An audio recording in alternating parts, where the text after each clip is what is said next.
സ്നേഹിതരെ, നമ്മൾ ഈ ഭൂമിയിൽ യാത്രക്കാരാണല്ലേ. ഈ യാത്ര എങ്ങനെ ആയിരിക്കണം എന്ന പാഠം നമ്മെ പഠിപ്പിക്കുന്ന മനോഹരമായ സമയമാണ് ക്രിസ്മസ് കാലം. മാതാവിന്റെയും യൗസേ പിതാവിന്റെയും യാത്രക്കിടയിലാണ് ഉണ്ണീശോ പിറക്കുന്നത്. ഇമ്മാനുവൽ വന്നു വീഴുന്നത്, ദൈവം നമ്മോട് കൂടിയാവുന്നത്. ഈ യാത്രാവേളയിൽ എത്ര എത്ര കൗതുകങ്ങൾ കൊണ്ടാണ് അവൻ നമ്മെ വിരുന്നൂട്ടുന്നത്. നക്ഷത്രങ്ങളും മാലാഖ വൃന്ദങ്ങളും പൂജ രാജാക്കന്മാരും മനോഹാരിതയുടെ രുചിക്കൂട്ട് സമ്മാനിക്കുന്നു. ഹേറോദേശം അടക്കപ്പെട്ട സത്രങ്ങളും സമ്മാനിക്കുന്ന രുചി അത്ര മധുരിക്കുന്നില്ല. പക്ഷേ സമയകൃതമായ അന്നമാണല്ലോ ആരോഗ്യത്തിന് ഉപകരിക്കുക.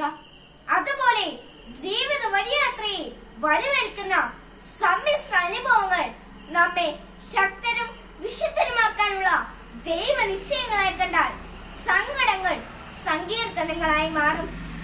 യാത്രയിൽ ഉണ്ണീശോയെ കണ്ടവരെല്ലാം മറ്റൊരു വരിക്ക് തിരിച്ച് യാത്ര ആരംഭിച്ചു എന്ന് വിശുദ്ധ ഗ്രന്ഥത്തിൽ നാം കാണുന്നുണ്ട്. അമ്മയില്ലാത്ത അടുക്കളയും അച്ഛനില്ലാത്ത വീടും കൂടപ്പറപ്പുകളില്ലാത്ത തീൻമേശയും കൂടി വരുന്ന സമൂഹത്തിലാണ് നാം. അതിനേറെ സൗഹൃദങ്ങളെല്ലാം ഓൺലൈനിലേക്ക് മാറാൻ നിർബന്ധിക്കപ്പെടുകയും ചെയ്യുന്നു. ഇവിടെ നമുക്കും ഒരു ചുവടുമാറ്റത്തിന്റെ ചരിത്രത്തിന് ഈ ക്രിസ്മസിൽ തുടക്കം കുറിക്കാം. നിർത്തുന്നു. എല്ലാവർക്കും എന്റെ ഹൃദയം നിറഞ്ഞ ക്രിസ്മസ് ആശംസകൾ. ജയ് ക്രൈസ്റ്റ്.